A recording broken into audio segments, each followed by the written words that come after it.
Dear Papa Dudut, sa lahat po ng mga nakatutok ngayon, huwag pong kalimutan mag-like, mag-share at mag-subscribe. Maraming salamat po sa inyong lahat.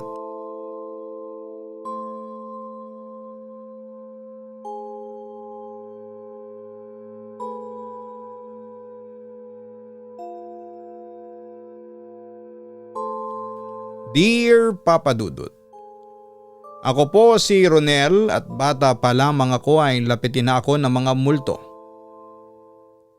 Hindi ko maipaliwanag kung bakit, pero parang lagi akong nakakakita o nakakaramdam ng mga bagay na hindi nakikita ng iba. Siguro'y dala na yon ng kabataan ko sa dating bahay namin sa lungsod.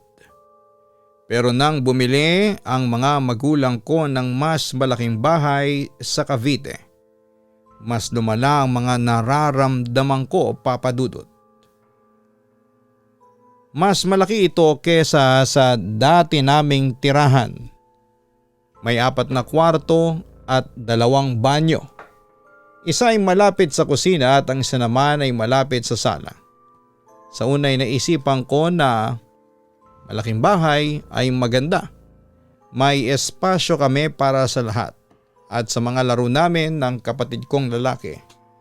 Mas maraming kaming pwedeng pasyalan sa loob. Nung unang linggo namin sa bahay ay masaya kaming naglalaro ng kapatid kong lalaki sa kwarto ng ate ko. Ito ang pinakamalaking kwarto sa bahay.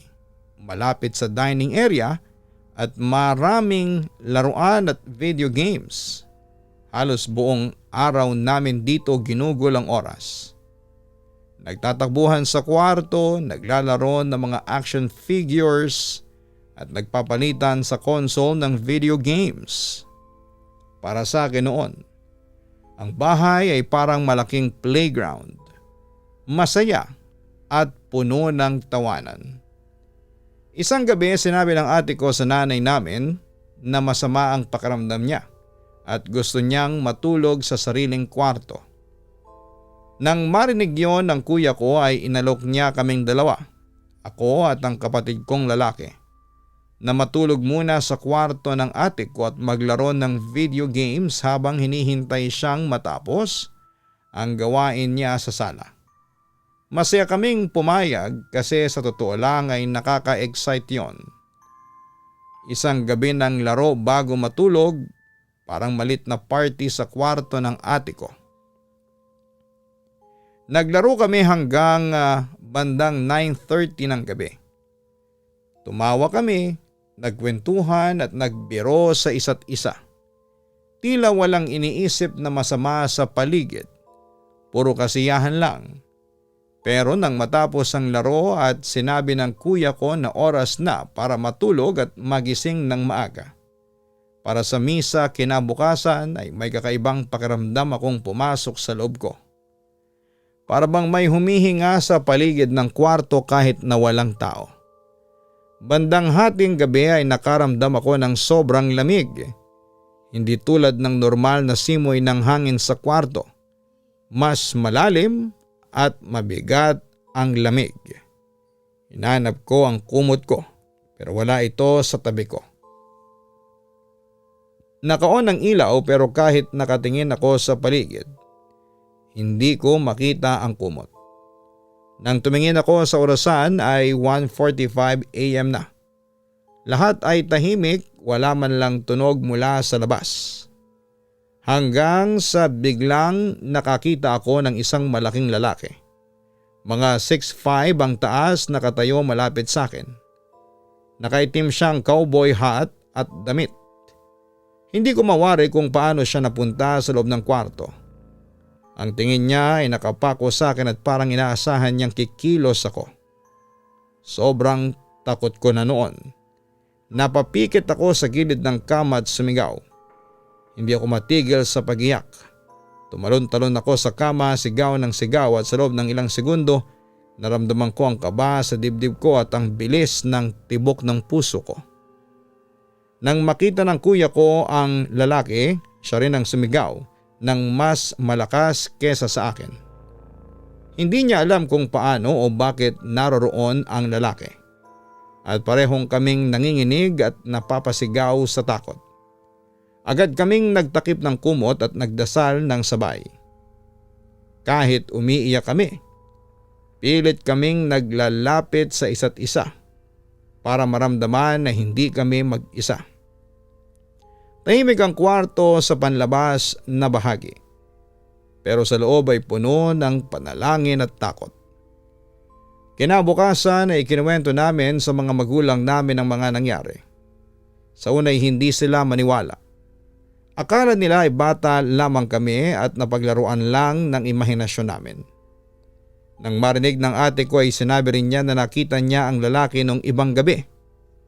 Hindi siya sigurado kung totoo o galing sa imahinasyon lang niya, pero ramdam din niya ang bigat ng kwarto. Nagdesisyon ang mga magulang namin na tawagin ang isang pastor para ipabless ang bahay Papadudot. Dumating siya at gumawa ng ritual, nagdasal sa bawat kwarto at naglagay ng mga palaspas at tubig sa mga sulok. Pagkatapos ng blessing, 2 gabing hindi na lumitaw ang malaking lalaki. Akala po namin ay tapos na ang lahat. Para sa ilang araw, mas tahimik ang bahay. Mas maayos ang tulog namin at tila normal na ang pakiramdam namin sa loob ng bahay. Naglaro kami ng kapatid ko sa kwarto ng ate ko. Nagkakasiyahan sa laruan at video games. Tila nakalimot kami sa nangyari noong nakaraang gabi. Ngunit sa bawat tawa at laro ay may kaunting kaba na palaging naroroon sa aking isipan. Hindi namin nakikita pero ramdam ko. Sa araw-araw ay nagpatuloy ang aming buhay sa bahay. Normal na pagising, pagkain sa dining area at pagpasok sa eskwela. Ngunit minsan ay hindi masaya. May pakiramdam akong may kakaiba sa paligid na hindi namin nakikita. Hindi ko maipaliwanag, Papadudot, pero alam kong may mga bagay na hindi dapat mangyari sa normal na buhay. Hindi ko lang alam kung paano ito haharapin noon. Makalipas ang blessing sa bahay, akala namin ay magiging maayos na ang lahat. Sa unang ilang gabi ay tahimik ang paligid. Maayos ang tulog namin. Walang umiiyak, walang nagigising ng biglaan. Akala po namin ay gumana na ang ipinagdarasal ng pastor at ng mga magulang namin. Medyo bumalik ang gaan ng pakiramdam namin. Nakakapaglaro ulit kami ng kapatid ko sa kwarto ng ate ko na walang kaba. Kahit papaano bumalik ang normal na takbo sa pang-araw-araw. Pero sa ikalimang gabi ng linggong yon ay bumalik ang takot. Gising pa ako noon. Nakataligid lamang ako sa kama at nakatingin sa kisame. Naka-on ang ilaw ng kwarto dahil sanay kaming hindi patayin yon. Bigla ko napansin na may nakatayo sa dulo ng kwarto. Hindi siya gumagalaw. Hindi rin siya nagsasalita at malaki pa rin siya. Katulad ng nakita namin noon. Suot pa rin niya ang itim na sombrero at itim na damit. Hindi ko alam kung paano siya muling lumitaw. Basta nandun lamang siya, Papadudot. Hindi ako makasigaw kaagad. Parang may pumipigil sa lalamunan ko. Tinignan ko ang kapatid kong lalaki at ang kuya ko. Pareho rin silang gising at nakita ko sa mga mata nila na pareho kami nang nakikita. Doon na kami sabay-sabay na umiyak. Nagdasal kami ng malakas, hawak-hawak namin ang isa't isa. Halos hindi kami makagalaw sa sobrang takot. Hindi kami bumangon. Hindi kami tumakbo at nagkulong lamang kami sa kama at nagdasal hanggang sa mapagod kami sa kakaiyak.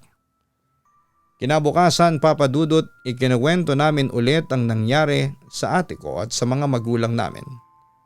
Tahimik silang nakinig at hindi na sila nagtanong kung totoo o hindi. Kita ko sa mga mukha nila na nag-aalala na rin sila. Nang gabing yon ay sama-sama kaming pumasok sa kwarto ng ate ko. Nagdasal kami bago matulog at pinilit naming matulog ng magkatabi. Kahit masikip, Mas mabuti na yon kesa ang mag-isa. Bagamat nakatulong ang sama-samang dasal, ramdam naming hindi pa tapos ang lahat. May kaba pa ring naiwan at hindi na kami ganon kabilis makatulog. Kapag may kaunting tunog ay napapatingin agad kami. Kapag may galaw sa paligid ay kinakabahan na kami. May isang gabing mahimbing na sana ang tulog ko. Bigla akong nagising at hindi ko alam kung ano ang oras na. Nakatitig ako sa pinto ng kwarto, Papa Dudut. May nararamdaman akong may nakatingin sa akin mula roon. Hindi ko maalis ang tingin ko. Nakita ko ulit ang lalaki, nakatayo ulit siya sa may pintuan. Hindi siya lumalapit. Hindi rin siya umaalis. Nakatutok lang ang tingin niya sa akin. Hindi ako sumisigaw at tahimik akong bumangon at tumakbo papunta sa kama ng kuya ko. Gumising siya agad nang maramdaman niya akong yumakap. Sabay kaming nagdasal. Nagtakip kami ng kumot hanggang sa mag-umaga. Wala kaming imikan, wala kaming tanong at alam na namin ang nangyayari. Isang araw ay hindi ko na napigilan ang sarili ko. Tinanong ko ang nanay ko kung may nangyari ba dati sa lupa kung saan ay itinayo ang bahay. Hindi siya agad sumagot at tahimik lamang siya sandali. Nang magsalita siya, hindi malinaw ang sagot. Sinabi lang niya na matagal na raw ang bahay at marami nang tumira doon. Ramdam ko ang kaba sa boses niya. Doon ko naintindihan na may mga bagay na ayaw na rin niyang balikan. Mas pinili kong manahimik. Naintindihan ko na minsan ay mas mabuting hindi lahat ay malaman. Hindi doon nagtapos ang mga kakaibang mga pangyayari. Isang gabi, Papa Dudut, naglalaro kami ng kapatid ko sa kwarto ng ate. Nakaupo lamang kami sa sahig at abala sa mga lutuin. Bigla na lang bumagsak ang maliit na aparador na nakasabit sa gilid ng pader. Malakas ang tunog. Napatalon kami sa gulat. Wala namang tao sa paligid. Nang lapitan namin ay buo pa ang mga pako sa pader.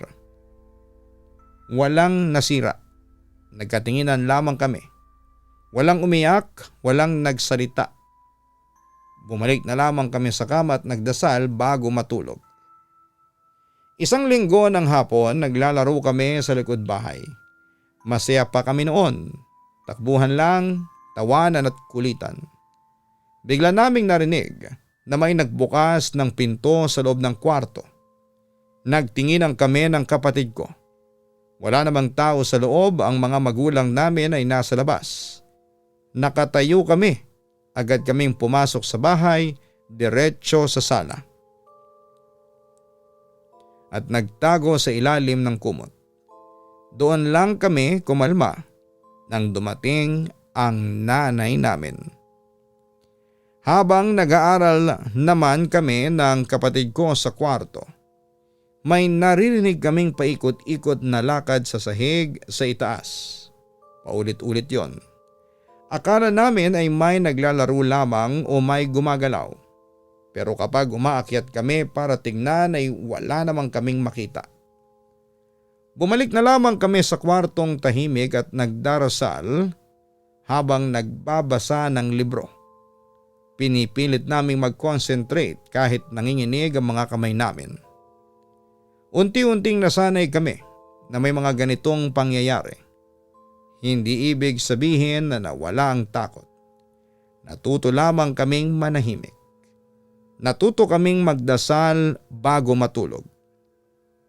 Natuto kaming huwag magtanong ng sobra. Bata pa ako noon. Pero ramdam ko na may mga bagay sa mundo na hindi basta-basta. May mga karanasang darating kahit ayaw mo pa. Noong Pasko, dumating ang lolo at lola namin sa bahay para magdiwang. Buong sala namin ang punong-puno ng ingay at tawanan. Nakalagay ang maliit na Christmas tree sa tabi ng sala. May mga palamuti at ilaw na kumikislap. Masaya kami noon at nagbibigay ng regalo at nagkakatuwaan sa bawat isa. Pero kahit na ganoon ang paligid, ay may napansin kaming kakaibang lamig na dumaan sa sala. Hindi ito ang karaniwang malamig na hangin mula sa bintana. Pakiramdam namin ay may nakamasid na hindi namin nakikita. Ang mga mata ko ay tumingin sa bawat sulok at alam kong nandun pa rin siya. Ang malaking itim na lalaki. Nakatayo lang sa gilid ng sala. Tahimik at hindi gumagalaw. Ang tanging nagawa namin ay huminto at manahimik, sabay-sabay kaming nagdasal habang nagkakatinginan. Sa mga araw na yon, habang nag-iimpake ako para sa pagbabalik eskwela, napansin kong may kakaibang nangyayari sa paligid. Ang mga laruan at libro sa kwarto ay bahagyang nailipat mula sa dati nilang pwesto. Hindi ito ginawa ng kapatid ko dahil nakikita ko siya sa kabilang bahagi ng kwarto, abala sa sariling laro. Hindi rin ito gawa ng ate ko dahil alam kong wala siya sa bahay. Napatingin lamang ako sa mga bagay at pinikit ang mata ko at nagdasal. Pilit kong ipinagpapatuloy ang pag-aayos ng gamit, ngunit ramdam ko ang bigat sa paligid. Alam kong may nagmamasid sa akin kahit tahimik lang ang lahat. Pinilit naming bumuo ng normal na routine sa bahay. Araw-araw naglalaro kami. Nag-aaral at nagkakasiyahan kasama ang pamilya. Kumakain kami ng sabay, tumutulong sa gawaing bahay at nag-uusap tungkol sa mga pangyayari sa araw-araw. Ang kapatid ko at ako ay naglalaro ng board games o video games sa kwarto ng ate ko habang nakikinig sa musika. Masaya naman ang mga sandaling yon, pero tuwing gabi, palaging may pakaramdam akong may nakamasid. Hindi ko ito nakikita, pero alam kong hindi pa tapos ang usapin sa bahay. Bawat gabi kahit nakatulog na kami ay may kakaibang kaba sa loob ng dibdib.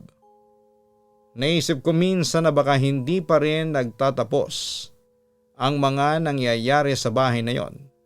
Pero mabuti na lamang, pagkatapos muling ipabless ng parents namin ang bahay ay wala na kaming muli pang nakita o naramdaman.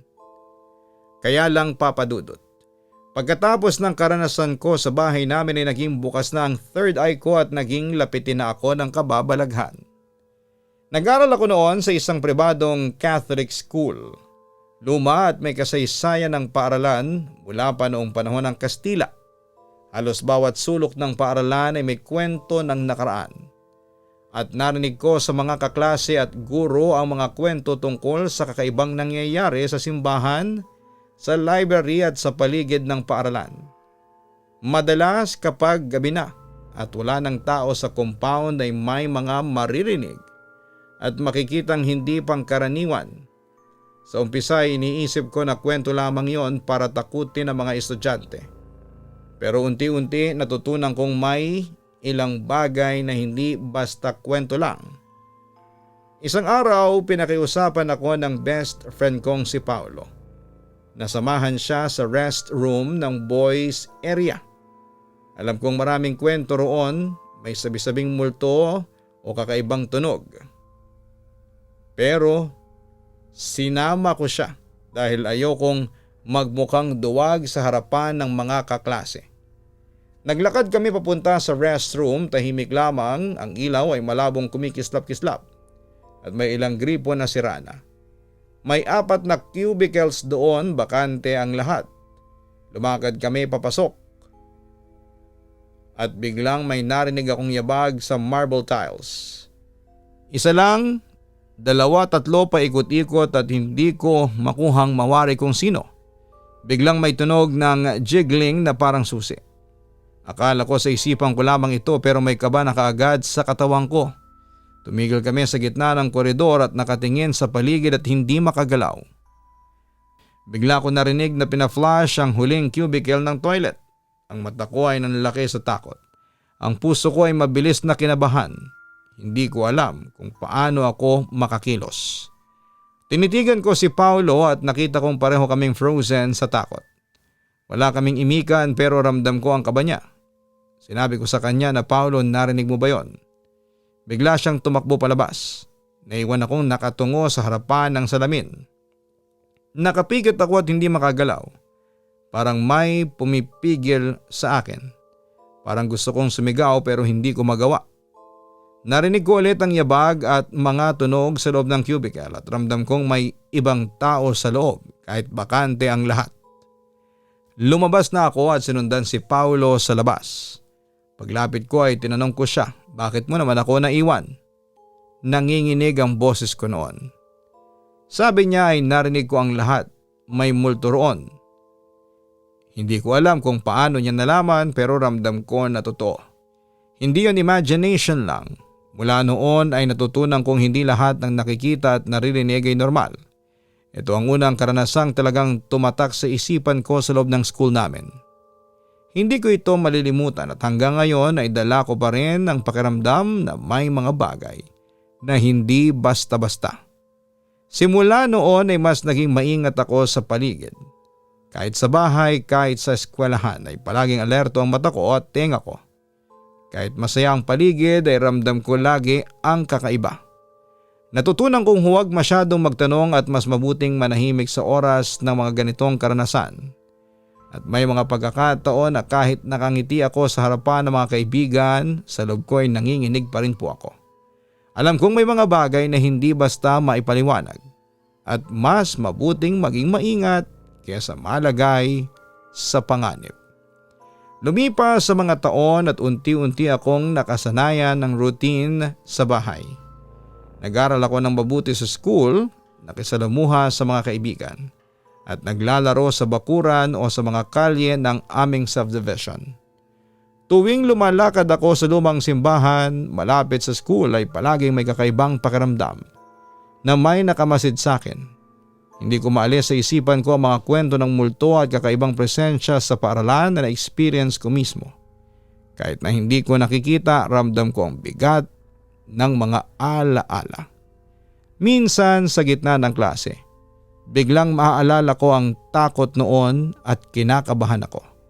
Pero pinipilit kong manatiling normal sa harapan ng mga kaklase. Lumaki ako nakapagtapos sa kolehiyo, nakahanap ng trabaho at nagkaroon ng sariling pamilya. Pinilit kong limutin ang mga nakakatakot na karanasan mula sa pagkabata. Iniwasan kong pag-usapan ang mga yon kahit sa asawa ko. Pinili kong ituon ang isipan sa trabaho, sa anak at sa araw-araw na buhay. Pero tuwing naiisip ko ang lumang bahay at ang lumang paaralan, para bang bumabalik ang takot sa puso ko.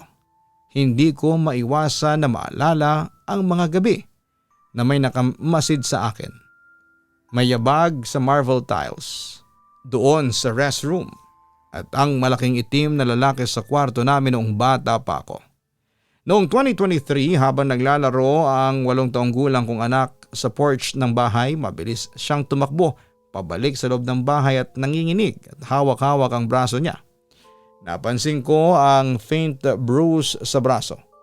Parang may humawak at hinila siya palabas. Tinanong ko kung ano nangyari sa kanya. Ang sabi niya ay may lumitaw na batang babae at hindi raw siya isang pangkaraniwang bata. Halos 15 taong gulang siya. Ngunit may kakaibang kilos, Papa Dudut. Halos ilang pulgada lang siya sa lupa, lumulutang habang nakatingin sa anak ko. Sinabi niya raw sa anak ko na I want you to come with me to a place where it is much more fun than here. At sinubukan siyang hilahin kaya mabilis na tumakbo papasok ng bahay ang anak ko. Halata sa mata ng anak ko ang takot habang nagkukwento. Tinanong ko siya kung nagbibiro lamang siya, ngunit halata sa kanyang mga mata ang takot. Ang kanyang boses ay nanginginig at tila hindi niya maipaliwanag ang nangyari. Hindi namin malaman kung sino ang batang babae at hindi na siya muling nagpakita pa. Napagtanto ko na kahit lumipas ang maraming taon ng mga karanasan ko noon, ay may epekto pa rin sa ngayon. At parang ipinapasa sa susunod na henerasyon ang kakaibang nakikita at naririnig ng mga bata. Dahil sa mga karanasan ko mula sa pagkabata ay natutunan kong maging maingat at igalang ang mga kakaibang presensya. Tinuruan ko rin ang aking anak at mga kapatid na maging maingat at magdasal sa tuwing may mga kakaibang mararamdaman. Hindi kami natatakot basta-basta, pero alam namin kung paanong harapin ang mga ganitong pangyayari.